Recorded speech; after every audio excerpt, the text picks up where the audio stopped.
There's a lot going on in this movie. It was like I was watching it for the first time. I like this movie. It has a special place in my heart. Very close to my heart. This was a good one. I want to like this movie. What? Seriously? I loved it. Very flat, kind of boring. This movie blows me away. This movie turns me on. Terrible. It is terrible. All these keys everywhere. Influences, baby. Huge fan. That's it in a nutshell. Yeah, they're dead. They're all messed up.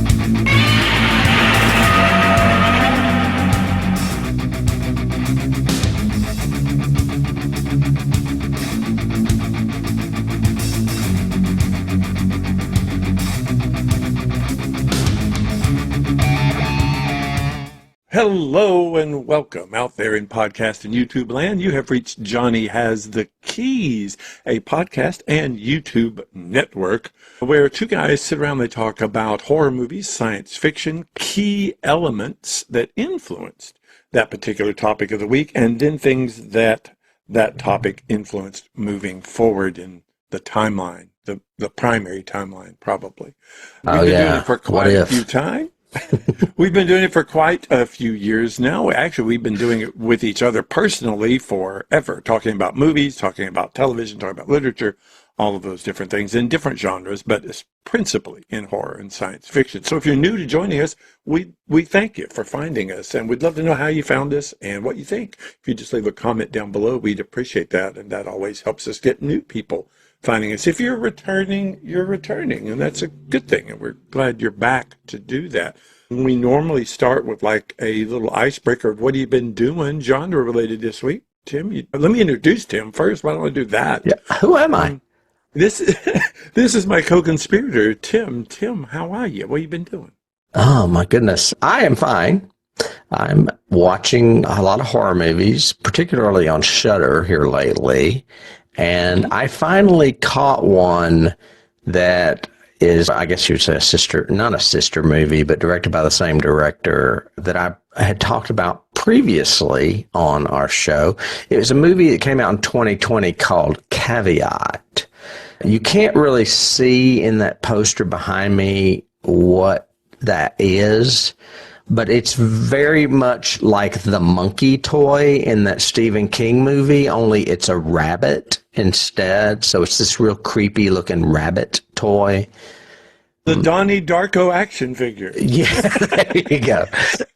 This movie is directed by an Irish director named Damien McCarthy. I talked about him a few weeks back when I mentioned a movie I watched called Oddity. And Oddity is a modern Golem story that was really creepy, and I thought it was great. And then I realized, he directed Caveat, that movie that's been on my list that I've never watched. I should have watched it first. So I went back and watched it. This one came out a few years prior. It is an Irish slow burn horror film that is incredibly suspenseful and terrifying at times. Mm-hmm. I mentioned it was directed by Damien McCarthy. I like what he is doing. He is a very talented filmmaker. But since it is Irish, I really don't know any of the cast other than the fact that one of the guys was also in Oddity. I recognized him. All of them are very good, though. Synopsis is a degenerate drifter suffering from partial memory loss agrees to look after his landlord's psychologically troubled niece in an isolated mansion. And when I say isolated, it's kind of like Walking Dead isolated, excuse me. It's a house on an island that you have to take a boat to. Perfect. So we've got there's like nothing else on this island. It scored 85% on Rotten Tomatoes with 47 reviews. I would probably bump that up a little bit because it's got like truly classic horror tropes in it, including a dead body found in a wall and a creepy prophetic child's toy, like I mentioned earlier. I've added it to our list. The mystery element of this is its most powerful tool, though. There's a big mystery to like, what the hell is going on? But that's what I did in my genre week. So, Caveat. Interesting. It's an interesting title, too. And did they did they ever elucidate on what caveat was? Well, I think it's like the guy's going to get this job. Oh, it's real easy. I'm going to look after his sister. The caveat is it's on an isolated island and there's all kinds of crazy shit that you weren't told. Yeah, Okay, that would there be you the go. caveat. Okay. I have started something I probably will not finish, but I have started it. Uh-oh. It's pseudo-genre related, but mostly for comfort. You know, I like my police procedurals. I'm a CSI fan hugely, not Miami or not New York, well, although New York has Gary Sinise, which is good, but I love the original CSI and could watch it over and over again. It's my comfort watch. But I recently got into Bones, the David Boreanaz series that I thought lasted like 6 seasons, and turns out it lasted 12. So I probably will not watch all of them. But I really wasn't going to dive into it. I watched like the first 2 and went, okay, nice procedural, some good chemistry, some okay writing. The third one came along. It was really a unique plot, unique story, unique thing. So I looked up. It was written by a guy named Noah Hawley. Oh, my God. And I went, huh. Yeah. So I started watching it. Throughout the first like 3 seasons. He falls back and forth between writing an episode and being story editor. And those episodes tend to be a highlight. For those of you who don't know, Noah Hawley, if you don't know him from Bones, you might know him from Fargo, which is the television series based on the film. And he is he's heavy-handed on that show. Like, I think he writes, I don't think he directs all the episodes, but I think he writes them all. Well, has he a created and wrote it. Mm-hmm.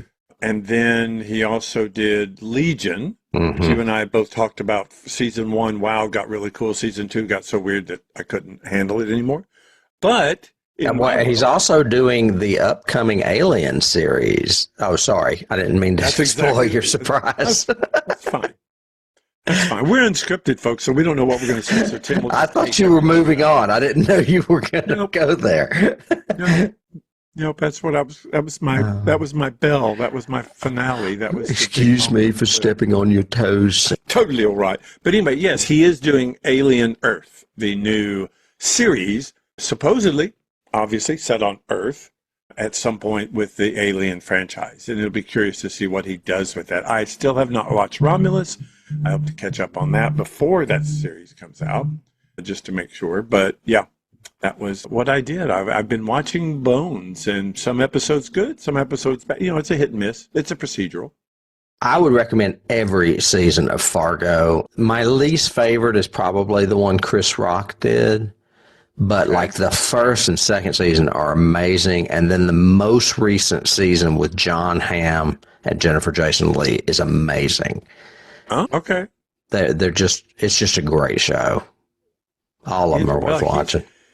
He's definitely a great writer of character, which is my selling point. It's not just plotting that works. I love plots and plots that are good, but I can take a mediocre plot if the characters work and they're realistic and the writing is snappy, whatever. The dialogue, yeah.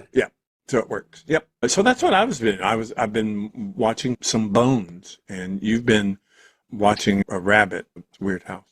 I've been watching Caveat, which the caveat of our segue is going from a procedural into sheer horror, and it is full of bones, broken ones mostly. Yeah. We are going to talk today. Last week we did a redux of a film that is in David and I's DNA called The Evil Dead. It was filmed in our hometown. David was a part of the production. I used to observe the production and go to the set. This is the latest in that franchise. Actually, it's a rebooted product and more of a sequel to the reboot than it is to the original. However, I would go as far as to say that I like this film probably second to the original as far as all the films out there. It's called Evil Dead Rise. It came out in 2023. It is directed by Lee Cronin, who is Irish. I think we talked about him not too long ago. You had a connection with a Cronin. I think you were thinking he was a different Cronin or something, Correct, because there is a Lee Cronin who is a playwright. a pseudonym or something. Yeah. Yeah, yeah.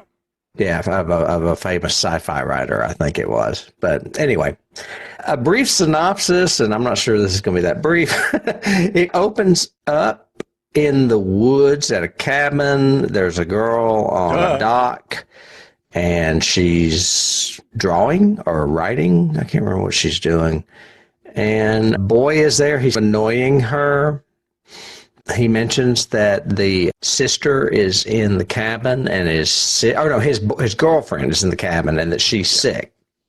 The one that invited them to the whole Right. event. And she goes to look after her to get away from the guy that's getting on her nerves. And we suddenly realize that this girl's not just sick. There's something wrong with her. She ends up scalping the girl. The girl goes to warn the guy on the dock, and he ends up getting decapitated, and the girl levitates above the water, like in that picture. And that's the opening. Then all of a sudden, cut. We don't see any more about these characters for a while. We cut to the city, where we have they keep referring to her as a groupie. She's actually a sound technician with a rock band, is giving herself a pregnancy test, and she realizes she's pregnant in a real seedy looking bar. And she goes to her sister for advice. Her sister, her name is Beth. She goes to her sister Ellie, who lives in probably the scariest looking building in Los Angeles I've ever seen. It's this condemned apartment building that she's going to have to vacate soon. And she is clearly a single mother, even though Beth is unaware that the husband had left. They just imply that the husband is now gone. And she has 3 kids, cute kids named Bridget, Caleb, and Cassie, that are obviously her nieces and nephews. And she's seeking Ellie's advice on this pregnancy. And what happens? An earthquake, common in L.A. The kids are sent to go get pizza while Beth and Ellie discuss her problem. And as they're coming back, the earthquake hits and it opens up this like passageway and these vaults and chambers underneath the building. And Caleb finds a bunch of weird religious artifacts, including a book and some record albums that he brings back to the house once they can finally get up into the house, because the power goes out because of the whole earthquake situation.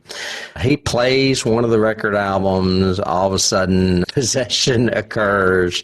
I don't want to get into too many details, but the mother becomes possessed and is after Beth and the kids. Eventually, other members of the community that live in the apartment building that try to help get possessed as well.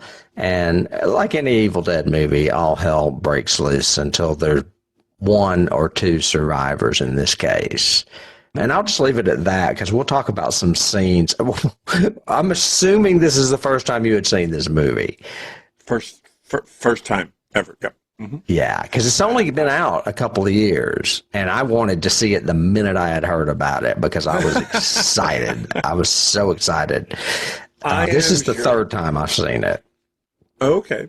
Yeah, this was my first time seeing it. I, of course, had seen the trailers, of course, and some of the teasers about it, and read some of the things in the trades about they're contemporizing it. And I remember, I think you and I talked, it may have been on a Coming to Get You or something, but I remember you and I talking, and I had said, I hope this doesn't become Jason Takes Manhattan, the Deadites in the streets of London or L.A. or wherever, which it doesn't. It's a very contained story, which... No, it could have, though, had Beth not done what she does at the end, basically.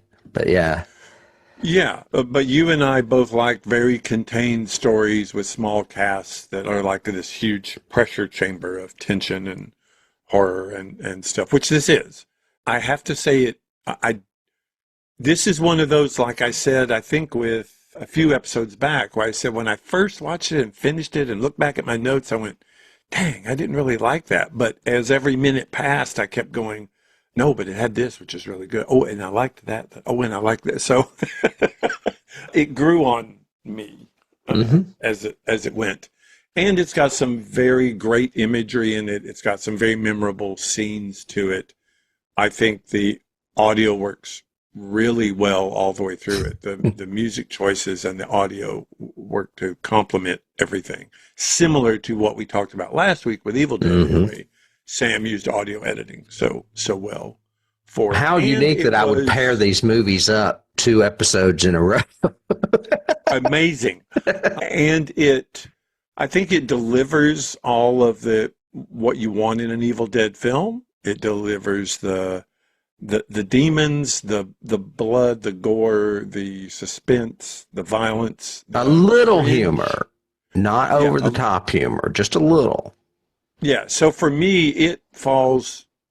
You said it was your second. It would fall in my third. So I would think Evil Dead, the original, is my favorite. The remake or the reboot, so to speak, is my second favorite. This would be my third.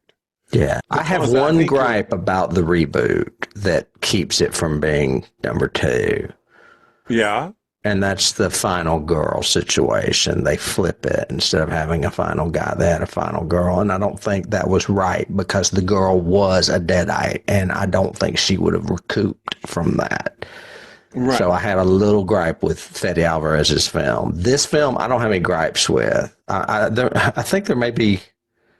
I thought there was one mistake I caught, and now I can't remember what it was, but it was minor in this film. Right. Lee Cronin, I mentioned, you and I were like, who the hell is this guy? How did he get this gig? He's only done shorts and television, but his debut feature film, The Hole in the Ground, premiered at Sundance in 2019 to critical acclaim. I've never heard of this movie, but it landed him a Saturn Award as a breakthrough director. So I'm assuming it's sci-fi? Or it has to be either sci-fi, fantasy, or horror if it's a Saturn Award. So, right. Yep. Yeah, still don't know anything about it. The film was originally meant to be released exclusively through HBO Max, that's where it is right now, and video to direct streaming, but it performed so strongly at test screenings that they decided to release it theatrically. So that makes sense. It was made for the box and ended up on the screen. One surprising fact is that it's shot in chronological order. Oh, really? Okay. Yeah. Well, that would make sense for the kids. So that would probably help them. I was nervous about we hear about it occasionally. I think it first came up in like Poltergeist, where they were talking about, we've got these kids in this. I wonder if they'll be scarred for life. So, yeah, this was for sure. This movie also brings the franchise back to New Line Cinema, who distributed the original theatrical in 1983, which I find very appropriate. Oh, yeah, of course. It was budgeted at $12 million. It grossed $67 in the U.S. and Canada alone. Its opening weekend was $24.5 million, which is double its budget. Its gross worldwide so far is almost $150 million. This movie made a lot of money for Mr. Sam and Mr. Bruce, who produced it. Well, there is a market out there for Evil Dead fans. And I think it's Evil Dead fans like us that are looking for the original's horror and mystic tropes or whatever. We have talked about how Sam took it in a different direction with Army of Darkness and the second Evil Dead film, which were more slapstick comedy, whereas we always liked the way the first movie appealed to us, being scary. So I'm very grateful that they've gone back in this direction. And I think it says a lot about Lee Cronin that he knew the original well enough to make the homages that he did without them seeming like, oh, we're going to ring a bell, look at what we're doing here, and the fact that he can upend them in places. This one has a final girl. So I didn't mind that at all because he wasn't trying to do a remake. Is that what you meant by your earlier comment? No, I think Fede Alvarez was trying, or Fede, however you say that, was trying with the Evil Dead reboot, which came out in 2013, to do something different. So instead of having Ash as or whatever the character's name, I can't remember if it's the same name, as the final guy, they have Cheryl, who it may be a different name as well, become the final girl. And the only reason I objected to it is that she was a Deadite. I don't think you would get the demon out of her without dismembering her and destroying her. So to me, that was a cheat. So it wasn't that I mind it being a final girl versus a final guy. It's just the fact that they chose someone that was possessed, and I just didn't see how that would work. That's my gripe. Yeah. So agreed. Yep, I think that's the thing that's unique about this film, apart from all other Evil Dead films, is that there's kids in it, like you said. It's like, how do you do an Evil Dead movie, a visceral, relentless horror movie with kids? But I think they pull it off. I don't mind it at all. And then two of them get killed, so that makes sense in an Evil Dead movie. Well, I think they do it mostly because I really like the little girl that plays Cassie. I think she's really strong and a good actress. Not a big fan of the sister, the youngest, Bridget. But the boy's a Cypher, so he's one of the first to go too. So, well, yeah, Bridget actually is the first to go, and like you said, they're not as strong as the young girl, who is clearly going to be Final Girl 2.0. Yeah. Or whatever. Yeah. And again, performance-wise, I don't remember ever seeing the girl that played the lead in this. By lead, not the mom, the sister. Beth. Is it? Yeah. I thought she was really good in this from the very beginning. She's a guitar tech working, obviously worried that she's pregnant and has forsaken her family essentially because she wanted to go out and do her own thing, and they keep calling her a groupie and making fun of her and yada yada. But I don't remember seeing her in anything else, and I think she was. You have not seen any of these people because this movie was filmed in New Zealand. Well, there you go. And they're all like either Australian or New Zealand actors. We've had this happen to us before, usually with Peter Jackson films, but yeah. Interesting. Okay. Well, there you go. Yeah, I was going to get to that with cast, but no biggie. You got to it already. So, scenes? Yeah, see how you do? Yeah. Scenes. Well, I think I have four that jump out. The first one being the opening scene, but not necessarily the very first thing you see, but the scene in the bedroom is, to me, well staged, well shot, well acted, and really shows what's in store. The whole thing. Because you're scared almost immediately. Instantly, with her being so tentative, walking into the room, and her friend is curled up in bed, covered up, and you don't see her face, and you facing the opposite direction. Yes. He intentionally stages the camera so you never see her face. And she thinks, I'm going to sit with my friend for a little bit. So she sits down, she reads her book, she looks up, and her friend is just sitting on the edge of the bed, again, with her back to her. And we never cut, so we never see her face. It's just a really well staged, well done scene. And sets up the entire movie for, you're watching an Evil Dead movie. Yeah. There's good. This is not really a scene, but since you brought it up, one of the things that I find totally unique to this movie, and the best way, I guess the best place for it is to talk about it in scenes, is the fact that the Evil Dead originated in the woods. And this one starts in the woods, but then the story is in the city. But then you realize the city was a day earlier. So basically, this movie starts in the city, but takes it back to the woods. Yes, it is. The whole movie is basically a flashback. Right, but what I'm saying is that it's reversing the whole setting. Whereas the first movie took place in the woods and could have gone to the city, this one starts in the city and goes back to the woods. Little nitpicky plotting thing. Don't understand. He heavily implies that the earthquake is evil, because he does the whole Sam Raimi shot of following the crack along the wall in the street and then following it through the parking garage. And we're hearing the as it's happening. So he heavily implies that evil is coming to this building. Yet Nothing has been spoken yet. They haven't found the book. They haven't found the albums. They haven't played them. None of that, which in the original movie, that's what causes the demons to rise, the Deadites to rise. And I think the same thing is true in the reboot, that they read the book. That's what They do. I get what you're saying as far as the earthquake seemingly evil, as far as the way it's shot, but I didn't really buy into it that was an evil force so much as just to reveal where the artifacts were. And that's my one gripe. Remember I told you I had a gripe about this movie? It's the fact that when they go down in that bank vault, why are all those crosses hanging and shit? Why would those be in a bank vault? I can understand finding the book and the albums in a safe deposit box or whatever, but I can't understand why there would be an altar and all these things hanging. That was very strange to me. What's interesting, it's jumping onto a key, but also tying into what I did.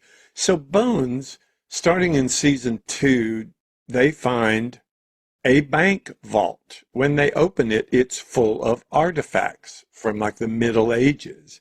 And they end up finding a silver skeleton that is like attached to this wheel with all the alchemy symbols and everything around it. And parts of the skeleton have been replaced with real human victim bones. So somebody's trying to build a skeleton out of multiple victims. And you're doing that as part of a ritual, yada, yada, for this anti-Freemason cult. But all these artifacts and symbols and stuff are in this bank vault. And I thought that was a huge key to this, in that obviously based on the recordings, that bank vault was created by a bunch of priests who were trying to protect or keep the demons at bay in the book and all that. So it made sense to me that they did anything they could to keep this thing sealed away, including hanging up a bunch of crosses and all of that. So, Well, then that makes more sense. I just thought it was very strange that it's a 1920s or something bank. I can't remember what the year was. And I was like, why would they have such an elaborate setup for that? Well, but anyway.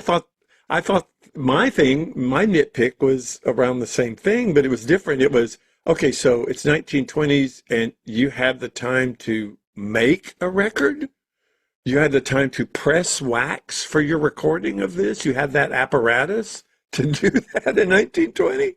Rather than some form of other type of recording or book. Well, did they not have reel-to-reels back then? No, because we went from wax platens. We went from the round tube that Edison invented, the round, spinny thing, right, to records. To vinyl or whatever. Yeah. Right.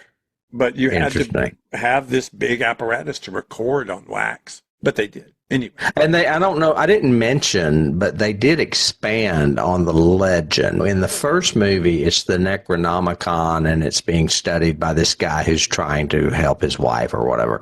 And in this one, they mention 3 books, and they're called the Demonata or something. Something to do with these priests that are trying to hide it, but this one priest is the one that went and recorded the incantations, which are what basically end up possessing Ellie in this movie. Right. But I like it. I like that they expanded that a little bit. That's a cool little tidbit because they could go into other directions. There could be one in Mexico or something. I don't know. Agreed. So, other scenes. My next one would probably be the mother's turn scene, I guess, or the breakfast scene, however you want to call it. Where she's cooking eggs. Yeah, and from the time actually before that, when she enters the room, and the cinematographer does a really great job of the POV of the kids, and they look up and it's just that dark hallway and the door opens and her silhouette is there. And it just looks weirdly bent, just the way she's standing. Yeah. And she comes in this she's hallway, bent that lady. Yeah. And we still don't see her, and then she just turns and goes into the kitchen. And we get all of and it's the first time we realize something's wrong with mommy. We as an audience know what's wrong with her, and it's suddenly, oh wait, this is our ace of spades, 5 of clubs, jack of diamonds scene. It is. I was going to mention back to the kid Caleb, before they get back up to their apartment and they've ruined the pizza that they went out to get because of the earthquake, and he goes down into the bank vault underneath the building. When he's down there, that's very scary. And there's a scene where he turns and this giant crucifix falls on him, or falls toward him, and stops. And like Jesus's face is right at his face. And I was like, well, there's a key there. I'll get to that later. Being scared by Jesus. Mm-hmm. My next one would be what I call the peephole multi-death scene. I thought that was brilliantly done, of just showing that perspective, looking through the keyhole, and you see people try to fight off mom. You see mom. Or someone go flying backwards by. Someone comes by in your frame and out. It was just really cool. Or then mom just sticking her eye up to the keyhole and looking in. Yeah. Yeah. Creepy shit. Yes. Yeah. Let me in, baby. That was just a way to create suspense with that single monocular view, which was great. Yeah. Another scene for me. I love. Well, first of all, God, I keep wanting to talk about things that are in this movie. One is the homages. The homages to the first film are really well done. Yes, very. One in particular is the rape scene from the woods in the first movie takes place with elevator cables in this movie, in an elevator, where the cables are lifting her up and surrounding her and incapacitating her. That to me is really a really cool scene. I also love the bathtub scene behind me. Where she flies up to the ceiling, which is very, I don't know, Nightmare on Elm Street, Exorcist, whatever, and starts screaming. It's like the first, well, it's not the first reveal. The first reveal would be the one in the kitchen, but it's the definitive reveal for sure. So that would be another scene for me. We have, in the first film, we have a pencil stabbing in the Achilles tendon. In this one, we have almost a very similar shot with a cheese grater being raised and taken to Beth's calf. I think it's Beth's calf. It's either Beth or Bridget. Yeah. No, that was lots of pain. Oh my gosh, that's like my other scene that I have. My only other one, I think, is the glass eating scene. Just the way it's shot, again, with that, they're not turning their face to me. I'm talking to them and they have their back to me. And when she finally turns around, she's obviously a Deadite and everything else, and she's eating a wine glass. And not only does she eat more of it, we get to see a close-up of her throat as she swallows pieces, and they cut through her throat. So that was a memorable scene for me. I like the scenes and this brings me to another point. I love how decrepit this building looks. I guess most of that is done in post, where something looks that creepy. The building itself looks like something out of a Tim Burton film come to life. But inside the building, everything is dark, so dark, but it's still not dark enough that you can't see. So it's lit well. So it makes me think they darkened around it in post or something after they filmed it. I did see in research that they built that entire floor, that entire apartment complex. They built it. So that was a controlled set that he could light exactly specifically the way he wanted. From the flickering fluorescence to the side light to just the way the walls are lit, because they have a really dingy green asylum-y color feel to it too. His color choices were really good. Whereas in the apartment, everything is glowy and warmer when they're inside the apartment. But the hallway and the elevator, scary. Yeah, and I was going to say also the parking garage down below. There's lots of suspense in the parking garage, from the kids coming back to the very end when Beth and Cassie are trying to escape. And Mr. What's-His-Face's wood chippers down there. I don't know if you picked up on this, but everything is there for a reason. Like you realize that one of the neighbors that has the shotgun is the guy that owns the wood chipping service, and that's why he has a wood chipper in the parking garage. And But how all this our lead can get a chainsaw in the middle of the city. and a chainsaw, yeah, exactly. Because being in the city, you wouldn't see these type of things unless No. obviously somebody is employed that does that. And I like the scene when Cassie and her is trying to escape. They do really cool stuff with them crouching around the car and you not knowing where things are. And then you also have the elevator door closing and you're not sure if something came out of it. You also have a new monster, which is actually ironic, and I'll talk about it in Keys. But it's an amalgamation of like all three, like the mother and the two kids merge and become this like spider zombie thing. Yeah, I wasn't really a fan of what I called the From Beyond Mega Monster. It's very H.P. Lovecrafty, very From Beyond. In this movie, from what fans are calling it is the Marauder. Yeah, So it's got a name. I wasn't as scared of that as I was of Ellie and or the kids. And I think it would have been better to have them as three separate entities that I didn't know where they were in that garage, and that would scare me, rather than this big, bulky, weird-looking, twisted thing that we're just chasing around a car. It's just my opinion.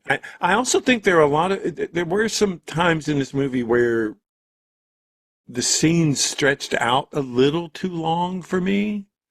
They just see, like, especially right then. So before that, so in the hallway when Mommy is being transformed and everything else, we're standing there forever watching this transformation start. Well, and it's also her trying to get down the fire escape or get through that door. Yeah. I know what you're talking about.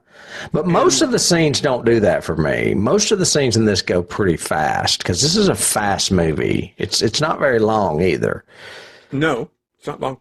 No. I do have one other scene, and it's the scene you mentioned earlier. We learn at one point, Beth and I guess Bridget trap Ellie outside the apartment. So now they're safe inside the apartment and Mommy is outside. And until she starts trying to get Cassie to let her in through the keyhole. Mm-hmm. And that shot behind me of her looking in the keyhole is iconic almost. It's just beautiful. And then, of course, the opposite, which is what she sees, her mother looking in. I'm okay, Cassie. Let me in. Let me in, honey. Yeah. Ooh. Yeah. Good stuff. Good stuff. There are some great scares in this. There's great suspense in this. And there's great effects. Yeah, I think it's just a worthwhile entry into the franchise. I don't want to say a worthwhile reboot because there's already been a reboot, but I think Fede has been saying this is a sequel to his film. So yeah, and I would agree too. I'd love to know what Lee Cronin says, if that's particularly true, but it definitely was, I think, Fede's approach, especially with the amount of blood used, was a definite influence on this movie. So, yeah. I think I may be wrong. Yeah. I've been calling the kid Caleb. Is that his name? Let me make sure. The son? Yeah. No, Caleb is the boy from the first three that are out on the lake. You're right. His name is Danny. You said earlier it was Danny, and it is Danny. So it's Danny, Bridget, and Cassie.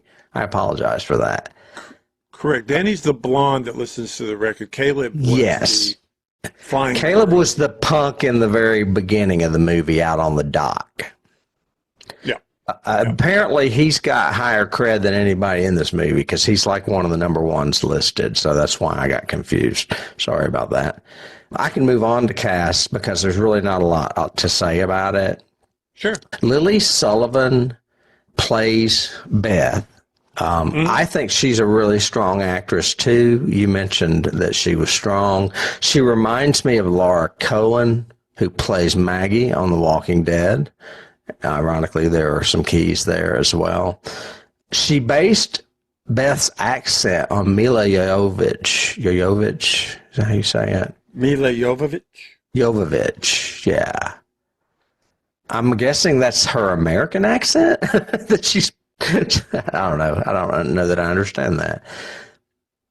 Alyssa Sutherland plays her sister Ellie, the mother of this story. I think Alyssa does the best Deadite since Ellen Sandwich in the original. I think she is fantastic in this movie. Agreed. Terrifying. Well, she does it with same Ellen-esque stuff where her lines are somewhat tongue-in-cheek sometimes, but also she's very powerful in the way she moves her body and contorts and does stuff. I did miss the fact that their eyes aren't totally white. I thought that was a bad choice. They went with that reddish bloodshot look. I read something somewhere, and I may have it in my trivia, that they were trying to combine the films, and that contact lens they used was from the reboot or something. Yeah, because I remember one of the Deadites in it having the same look. Yeah. Right. Design-wise, yeah, it makes sense. But yeah, she's great. She is a really great Deadite. I'm looking up cast really quickly because I don't have anything. I was going to say Nell Fisher plays Cassie, Gabrielle Eccles plays Bridget, and Morgan Davies plays Danny. They're all kid actors, so we're really not going to know them from anything, especially when they're all either from Australia or New Zealand, which is also why we don't know any of the other characters in this movie as well. So I don't really have anything on cast. As far as awards, the Saturn Awards nominated it for Best Horror Film and Makeup, but guess what it lost to? Don't know. Talk to Me, which was another big horror movie of 2023. And both of them are from other parts of the world, because Talk to Me is Australian. Talk to Me is the one with the hand. The cast. Right. Yeah. Okay. Yeah, it's a strong movie. I don't object to it losing to that. However, I just favor Evil Dead because of history. The Fango Chainsaw Awards gave it a win for FX, director, and makeup. It was also nominated for lead performance, Lily Sullivan, and score, Stephen McKeon. The score is, I don't really remember the score that much. It's a little dramatic from what I remember. Yeah. And a lot of sound. Like you said, the sound in this movie is another homage to the original because it's all bumped up and in-your-face sound, which I love. Very much. Yeah. The only thing, I did have a thing for casting Nell Fisher, the little girl that played Cassie. Yeah. She is actually in the entire upcoming season of Stranger Things.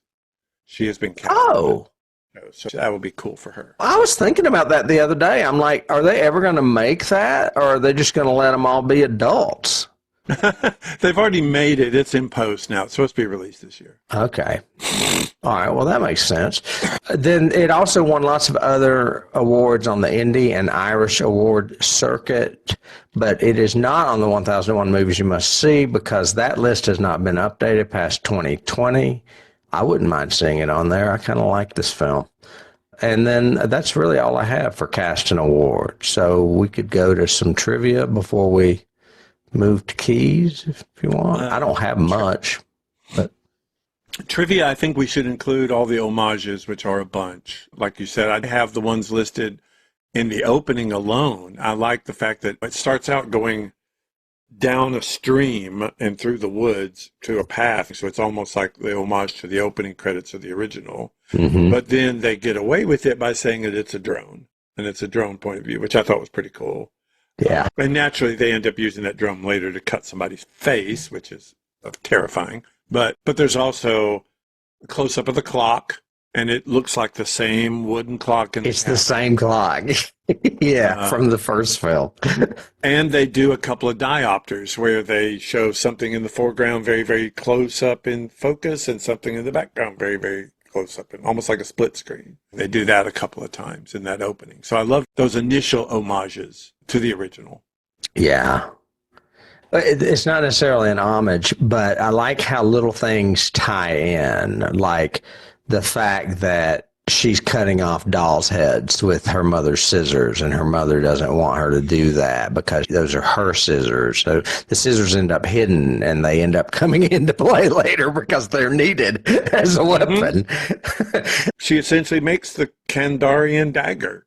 She does, with the doll's head on a stick. But then the doll's head Well, the stick ends up going through Bridget's head. That's right. But it doesn't kill Bridget. Nothing kills Bridget. Bridget also gets set on fire, but she still ends up being alive to be a part of the marauder at the end. So, Yeah. and that's just true Evil Dead fashion. They're not easy to kill at all. Nope.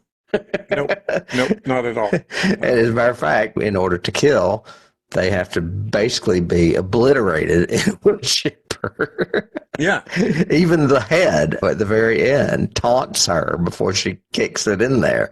Speaking of which, that picture behind me is another homage to the original film. The fact that her weapon ends up being a chainsaw, which is Bruce's weapon to dismember them. You said the elevator rape, of course, which is not really a rape in this as much like a crucifixion. She's like pulled up and everything, and we don't see the rape part of it or anything else. The chainsaw definitely is it. The recording, this is a record. They listened to a tape in the original. The fact that at one point somebody's eyeball squirts out and goes into the mouth of another person. It's an homage to the second film, yeah. The comedy part of the second film, yeah. Yeah. I've got using the vomit, which was actually very realistic looking vomit, by the way, but is almost like the milk that Sam used when the Deadites are dying. It's not just blood vomit. It's like gross, white, chalky vomit sort of stuff.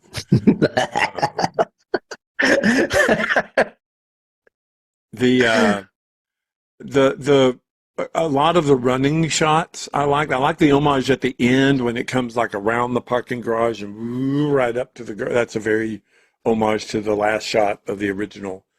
And I think all of that blood in the parking garage from the wood chipper and everything else is an homage to Fetty's movie with all that rain blood at the end, because I remember it just rained buckets of blood at the end of that movie.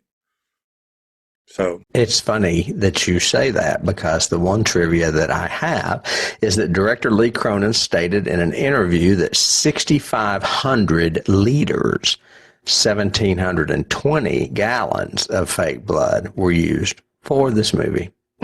Yes, and it is real fake blood. It is I saw in a making of that it's theatrical fake blood. So it's like Cairo and the mixture and everything else, even in the elevator.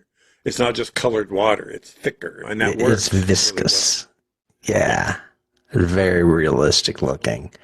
I just want to say also, you mentioned the camera work. I think this guy is a phenomenal director. I can see why people, whatever the movie was they saw him for, that Hole in the Ground movie, why he got the gig that way. And I guess either Fede or Sam or both of them had something to do with it.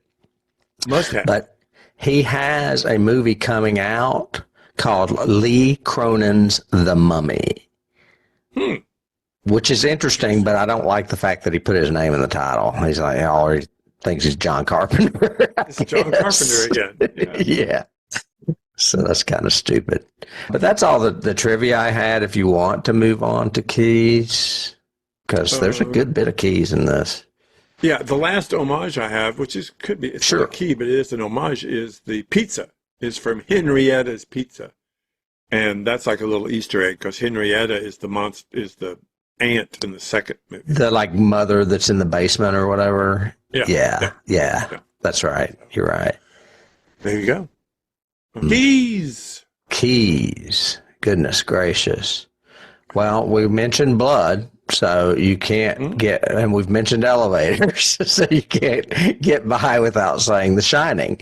And that shot was a clear homage to The Shining, basically, where it's Beth and Cassie are trapped in the elevator, and it's filling up with blood, and they think they're going to drown, but then she notices the weight capacity sign is about to be compromised because the elevator's getting heavier with all the blood, and it basically falls to the bottom of the first floor and bursts open, and they come washed out in a wave of blood. Yep. So there's 1,000 gallons of the blood right there. And when they get up, you have the typical Evil Dead look of blood all over them, except around their eyes. Except their eyes, which is kind of an homage in itself. It is. Yeah, oh, that's so funny.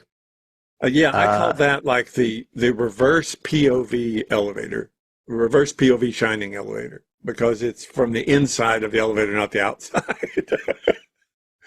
Yeah, I've got Train to Busan. That was my first key, just because the way Ellie plays her all twistedy, it's very Korean to me. And later on, people straighten up and it's like their bones are cracking and all that, which to me is a Korean zombie. I'm so glad you said that. First of all, I love Train to Busan, and her zombie is a little bit like a Train to Busan zombie. But I was thinking for another reason, the fact that one of the final girls is a very young child, a female child. And in both movies, same thing. Yep. Yeah.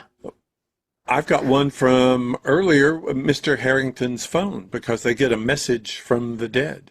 It's Harrigan, but yeah. Harrigan, yeah, Harrigan. Harrigan's phone. Yeah. No, wait. Say why is it a key?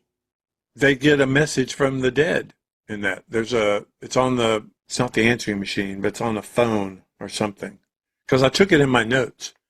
This is very Harrigan. I just don't remember where it is.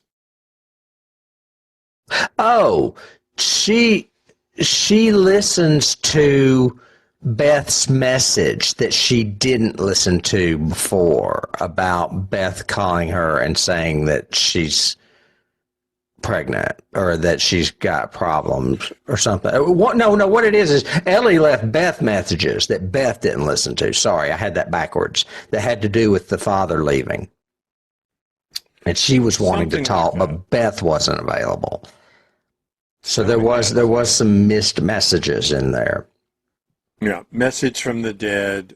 I've got it right in my watch notes. I've got it right before the great quote, "Mommy's with the maggots now." So it's somewhere in that scene right before it. Yeah. Oh, and that's another homage because they also say "Dead by Dawn" in this, which is from the second film. Oh, they do. Yeah. And "Swallow Your Soul," which is, I think, from the second film too.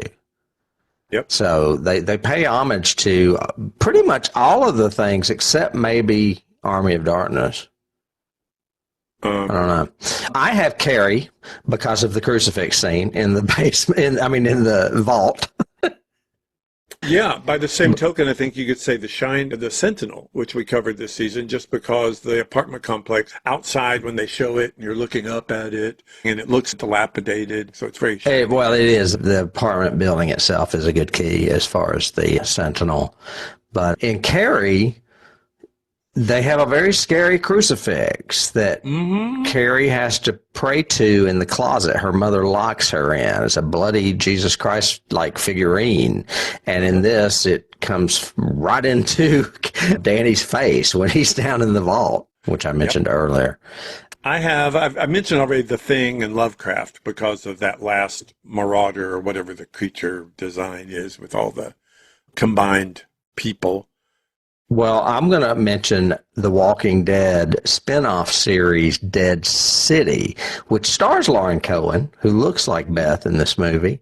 But there is a scene, and I believe it's down in a subway, too.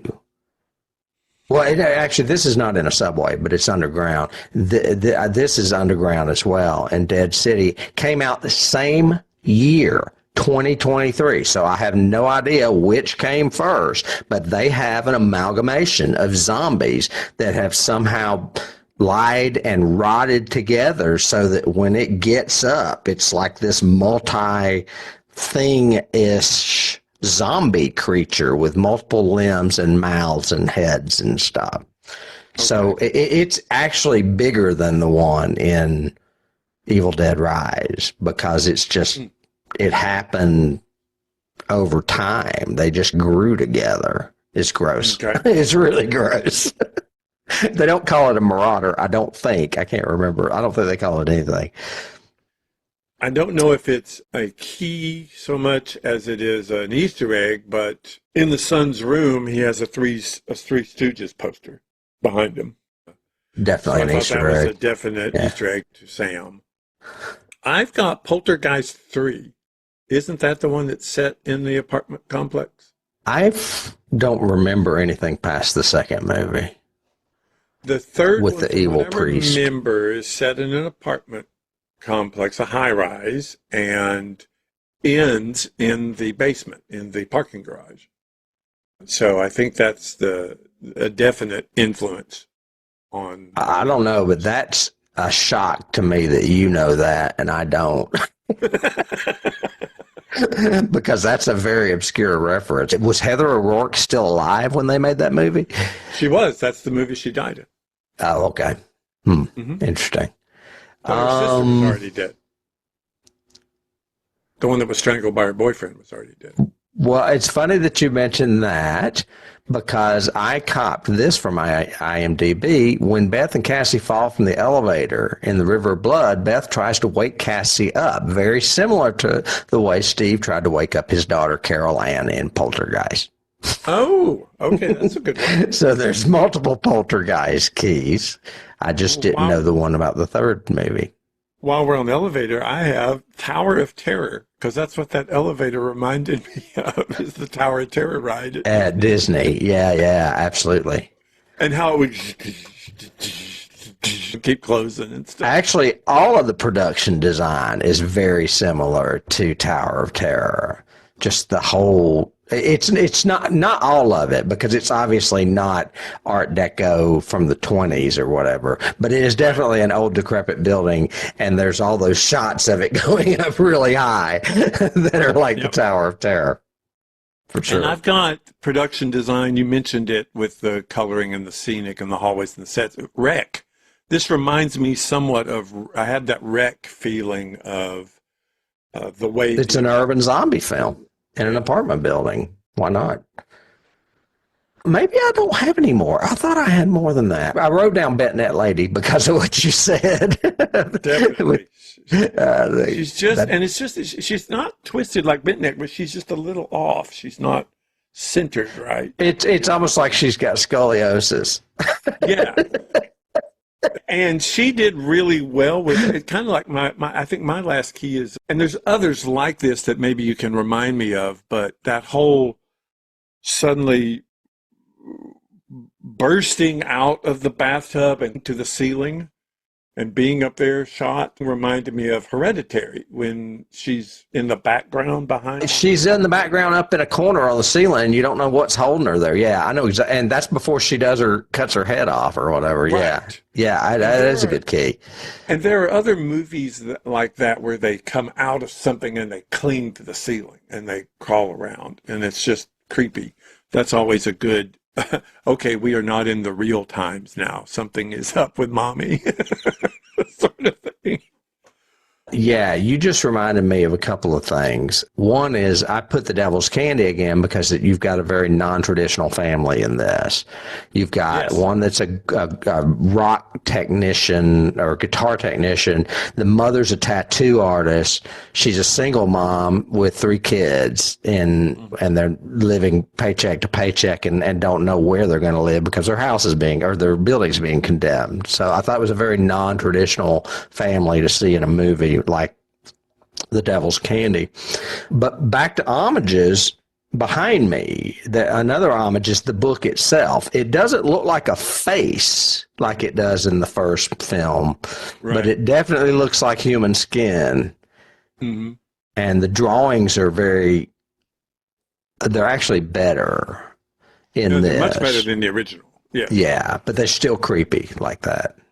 Well, in the production design, we'll give kudos to the production design for putting teeth on the side of the book. It's very Harry Potter, but it also worked for me because Harry Potter seems like, it's a Harry Potter kind of scary, which is kind of like, oh, that's uncomfortable. This one is like, don't touch that. That will bite your freaking hand off. Well, and it's exactly what they need to get blood onto the book, to feed the book and bring it to life or whatever. Yeah. Yeah, start the process. Yeah. Right. I also have Dead Alive because the whole ending of this with the wood chipper and the chainsaw and going back and forth, and it's very, I've got my lawnmower mowing through people feel to it.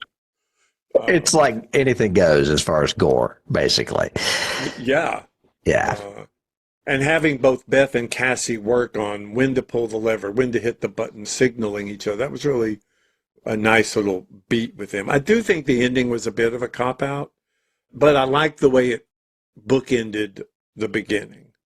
I love it. I think it's great because it's like reverse order. When they cut away from that scene at the beginning, it says 1 day earlier. So then you realize, okay, and then she ends up being possessed in the garage and goes back to whatever. Of course, that means the spirits are still alive, even though they were obliterated in the wood chipper. Right. Some spirit was still alive. Yeah, and it obviously also means that this girl's apartment must be totally insulated because she doesn't hear the shotguns, the screams. She obviously doesn't take the elevator to the. Well, it's a very big apartment building, so she could have been on a different floor. She had to have been on a different floor. Yeah. Yeah, I didn't mind that so much. I think the writing in this is really good too. I like the little things. I would call it almost an Aliens moment with Beth and Cassie, because Cassie becomes Newt to Beth because she's going to be a mom. She decides she's going to be a mom. She went there to make that decision with Ellie and ends up making it still. And I love the scene where Cassie is very Newt-like when she says, "No, I realize that's not my mommy." I'm maybe paraphrasing, but it's a line like that. Because at first she lets the creature in because she thinks it's her mommy. But by the end of the movie, she's like, "That's not my mommy." So, mommy comes out at night mostly. Mostly. Yeah. So there's that. Oh my God. I can't believe you beat me to it. I do like Aliens. I think that's a really cool key. That's a neat. And I'm sure going forward, this will have influences on the Evil Dead franchise. I could easily see, like you said, there's 2 other books mentioned now, and the spirit exists at the end of it, just like it does in the original. So it could still be in the city, or it could still be, or there could be a book in another country or another state. They could go back to the woods, because it did go back to the woods too. Yep. So there's all kinds of things. It could be in that lake.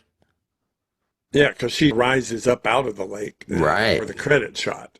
So I want to thank you for making me watch it, because it would not have been on my list normally, or would I have been? But I'm really glad I did, and that's kind of what Tim and I think about this, and we'd love to know what you guys think. Of course, as always, please leave your comments down below. Did you like Evil Dead Rise? Do you think it's a good addition to this Evil Dead franchise that has been around for, 40 plus years now? And we'd love to know your opinion, and also what you think of the show. What can we do? What do you like? What do you don't like? Let us know. Give us a review. Ring the bell. Subscribe. Do all those things. If you're on the YouTube channel, of course, you can look and see all of our past episodes, or you can go to our website, which has everything from the very beginning, even pre-YouTube video podcast stuff for us. And if you're listening on the podcast, please let us know. Give us a review.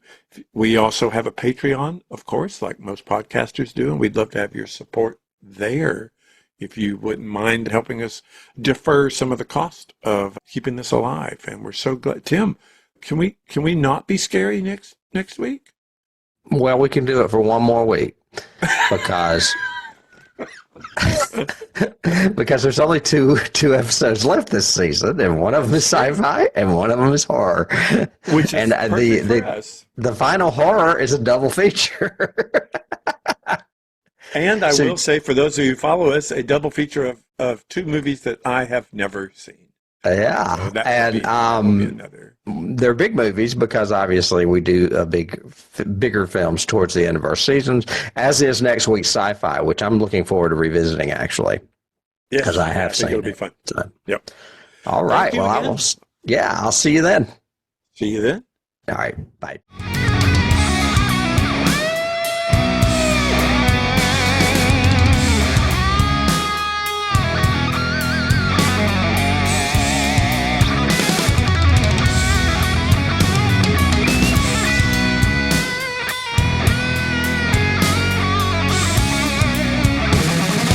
Can't start the car. Johnny has the keys.